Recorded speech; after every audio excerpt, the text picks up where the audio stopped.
Diascofoot, miroir du football de la diaspora congolaise.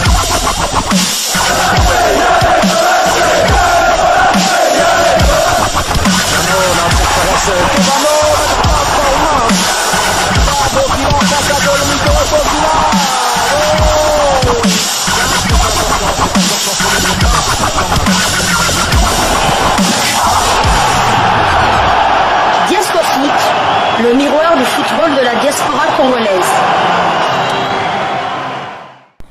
Vous êtes sur Diascofoot, le miroir du football de la diaspora congolaise. Diascofoot vous dit bonjour, tout le plaisir est pour nous de vous retrouver, mais surtout de savoir que vous êtes nombreux en train de suivre votre chaîne YouTube dédiée uniquement aux footballeurs de la diaspora congolaise. Avec 58 matchs sans défaite en championnat, le FC Porto de l'international congolais Chancel Mbemba égale le record de l'AC Milan. Les Dragons éclatants, vainqueurs de Portimonense le samedi dernier, 7-0, ont égalé le record du Big Five européen détenu par le Grand Milan du début des années 90. 534 jours, soit 1 an, 5 mois, 18 jours et surtout 58 matchs que le FC Porto n'a pas laissé son adversaire repartir avec les 3 points en championnat. Confronté à Portimonense le samedi dernier, à l'occasion de la 30e journée du championnat portugais, le FC Porto n'a pas seulement signé une victoire éclatante 7-0, il a aussi inscrit son nom dans l'histoire du football européen en égalant le record de référence établi par l'AC Milan entre 91 et 93.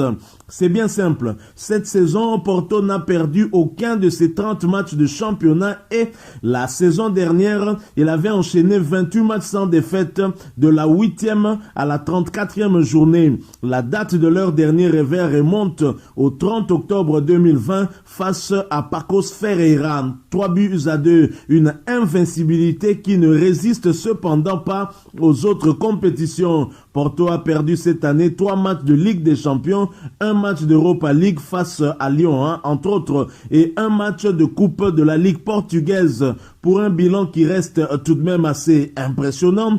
Toutes compétitions ont confondu. La formation de Sergio Conceição affiche 33 victoires, 6 nuls et 5 défaites en 44 rencontres disputées. Après avoir fait tomber le record portugais détenu par le Benfica avec 56 matchs sans défaite, Porto se hisse encore un peu plus haut dans le classement tout symbolique des équipes ayant maintenu la plus grande invincibilité en Europe.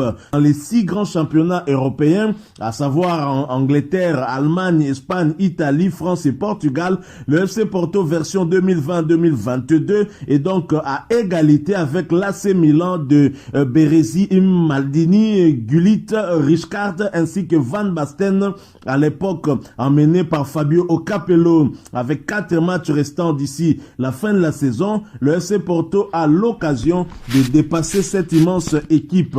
En revanche, le record continental et même mondial détenu par le Steaua Bucarest de Roumanie, 104 matchs sans défaite en championnat entre juin 86 et septembre 89, une toute autre paire de manches. Voilà, donc Chancel Mbemba Mangulu, le défenseur central congolais du FC Porto, qui constitue cette paire en charnière centrale avec l'expérimenté Pepe, l'international portugais, ont fait du bon boulot et ce sont certainement des artisans qui ont permis à cette équipe du FC Porto d'égaler ce record de l'AC Milan. Et ce record qui est une bonne nouvelle pour ces milliers de supporters, voire des millions de ce club portugais, ce club historique aussi, et d'autant plus important aussi, parce que obtenu grâce aussi à une victoire 7-0, parce que Porto se rapproche un peu plus du titre cette saison, et Porto a comme dauphin le Sporting CP, et avec la défaite du Sporting CP en marche toujours de cette 30e journée du championnat de Ligue Anos face au Benfica. Le FC Porto a maintenant désormais 9 points d'avance sur son dauphin, le Sporting CP, et cela à 4 journées de la fin. Il suffit sur les 4 dernières journées que Porto remporte au moins 2 matchs pour qu'il ne soit plus rejoint, en tout cas au niveau du classement, par le Sporting CP, et donc valider son titre de champion du Portugal cette saison.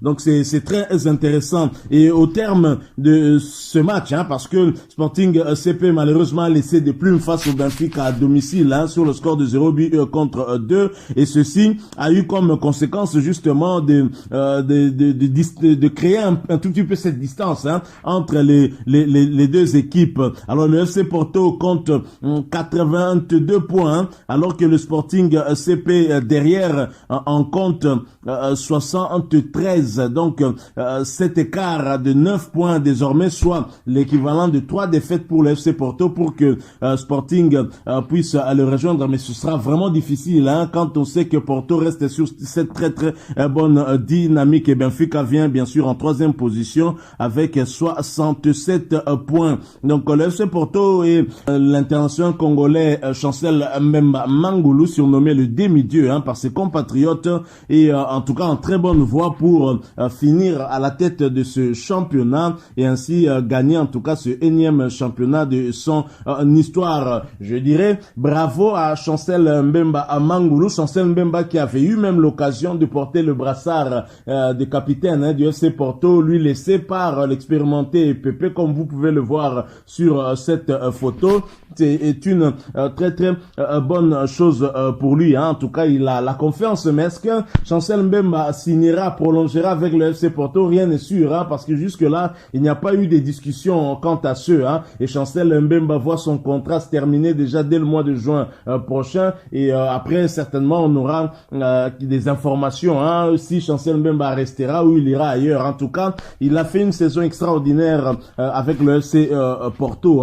Il a maintenu la cadence dans cette charnière centrale, et si aujourd'hui le FC Porto peut battre ce record ou du moins égaler le record de l'AC Milan, je ne doute pas un seul instant que le FC Porto puisse dépasser l'AC Milan. C'est notamment grâce à Chancel Mbemba et cette charnière centrale qui n'aura pas concédé beaucoup de buts, qui aurait pu amener des défaites. Félicitations donc à l'international congolais. Voilà pourquoi moi j'ai toujours milité pour que ce dernier puisse être placé dans la charnière centrale plutôt que le placer au milieu des terrains. On peut trouver d'autres alternatives, d'autres joueurs congolais comme milieu défensif pour justement plus d'efficacité. Donc Chancel Mbemba, sa meilleure place en mon sens, de mon point de vue, c'est bien dans la charnière centrale. Alors si tout va bien pour Chancel Mbemba et le FC Porto qui se dirige tout droit vers un nouveau sacre, pour Arthur Masuaku ça ne va pas très fort parce que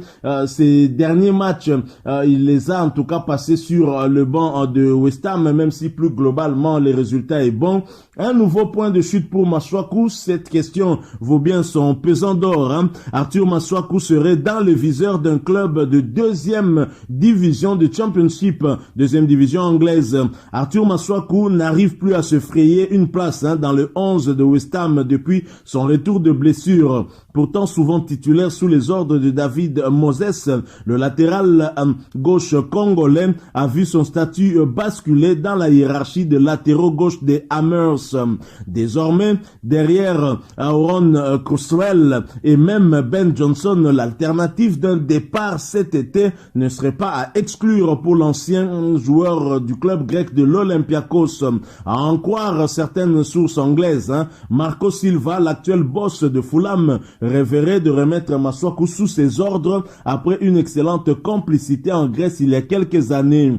Si la montée en première ligue est quasi actée pour les Cottagers, les réflexions se situent désormais autour des éventuels renforts pour y survivre le plus longtemps possible et éviter en tout cas de commettre les mêmes erreurs que par le passé. Fulham pense donc déjà à la saison prochaine et particulièrement au mercato pour renforcer son effectif. Alors avec son talent indéniable et surtout son vécu dans l'élite anglaise, Arthur Masuaku serait la bonne pioche pour l'équipe de Niskens Kebano. Selon le média anglais Mail Spot, le latéral gauche congolais intéresserait au plus haut point Marco Silva, l'actuel entraîneur de Fulham qu'il a côtoyé lorsqu'il évoluait du côté de l'Olympiakos.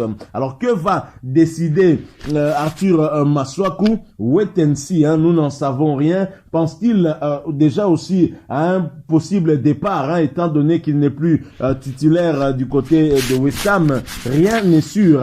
Arthur Masuaku et West Ham, c'est aussi quand même une histoire d'amour, et West Ham est un club qui a des ambitions et qui pourrait pourquoi pas cette année rafler un titre continental en Europe après avoir éliminé l'Olympique Lyonnais avec ce match retour de 3-0 remporté en France à Lyon. West Ham est aussi quand même un candidat sérieux pour le titre de champion d'Europe en Europa League, bien évidemment. Voilà, nous sommes arrivés à la fin de ce sujet. Si vous l'avez aimé, laissez-nous un maximum de j'aime. Merci de partager avec nous votre point de vue en nous le laissant à travers un commentaire. N'oubliez pas de vous abonner à cette chaîne Diasco Foot parce que nous sommes le miroir du football de la diaspora congolaise. Et n'oubliez pas aussi d'activer la petite cloche de notification. Elle apparaîtra une fois que vous serez abonné. Encore une fois, merci à vous. Avec espoir de vous retrouver bientôt dans un autre sujet d'actualité. En attendant, portez-vous bien et Diasco Foot vous dit au revoir.